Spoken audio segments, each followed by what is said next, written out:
Adam Savage Breath. And I'm Jamie Heineman. And together we are the Mythbusters team. Today we're going to be... Well, hey Adam.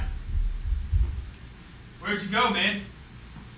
You're kind of freaking me out. I bet you thought the rapture had occurred. What's the rapture? You know what the rapture is? Didn't you read Left Behind? That's the moment in which all true Christians vanish from the earth and are taken instantly into heaven. And at least that's what Revelation says. So what happens to everyone who's not a Christian? But you know, they stay behind for 7 terrible years of tribulation.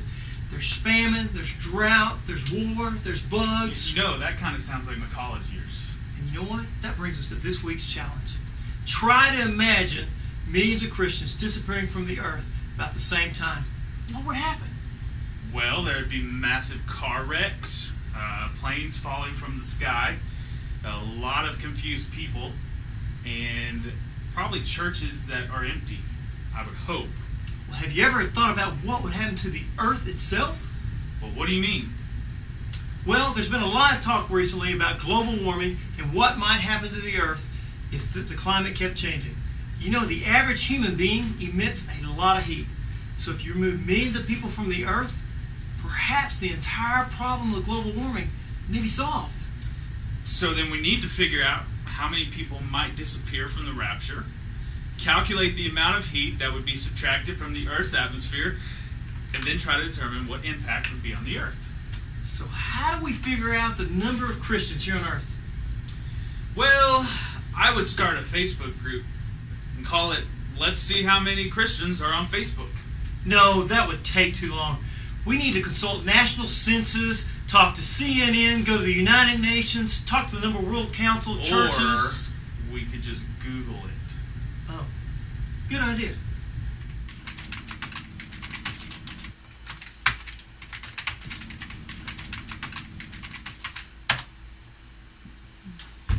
Well, looks like the estimated number of Christians in the world are roughly between 1.5 and 2 billion people. Wow, that's a lot of people.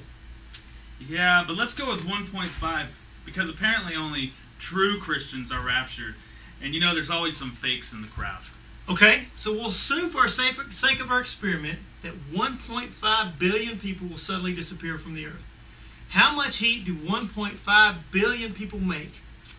How in the world are we going to test that?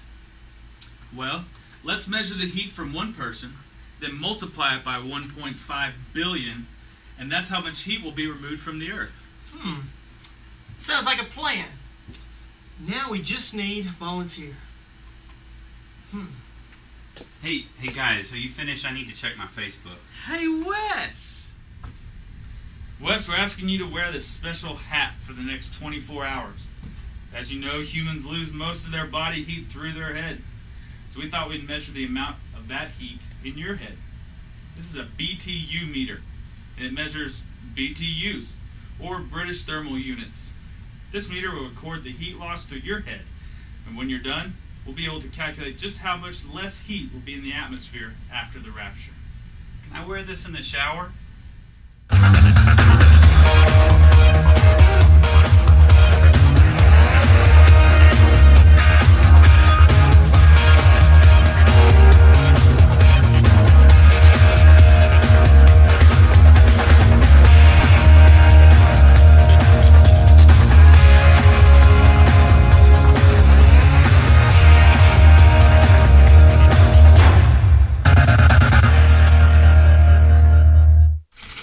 Jamie?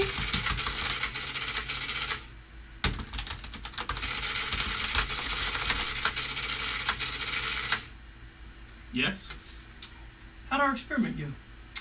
Well, it went fine, except there was an exceptional amount of heat that was released during his sermon on Sunday morning.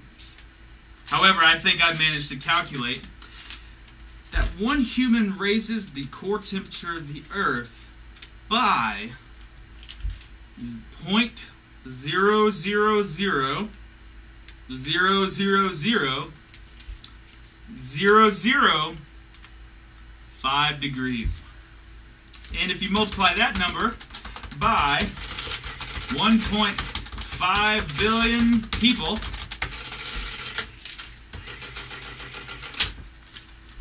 This means the Earth's temperature is lowered by 7.5 degrees. Lowered by 7.5 degrees? That's right. We may have just solved the global warming problem. Now all we have to do is wait for the rapture to occur. Or make everyone wear nifty little hats. Well, then I'd say it's been an incredible, successful day for us here at Mythbusters. The myth that the Earth's temperature will be lowered whenever the Christians are raptured has been confirmed. Thanks for watching. Join us next week as we check out another myth about the end of the world.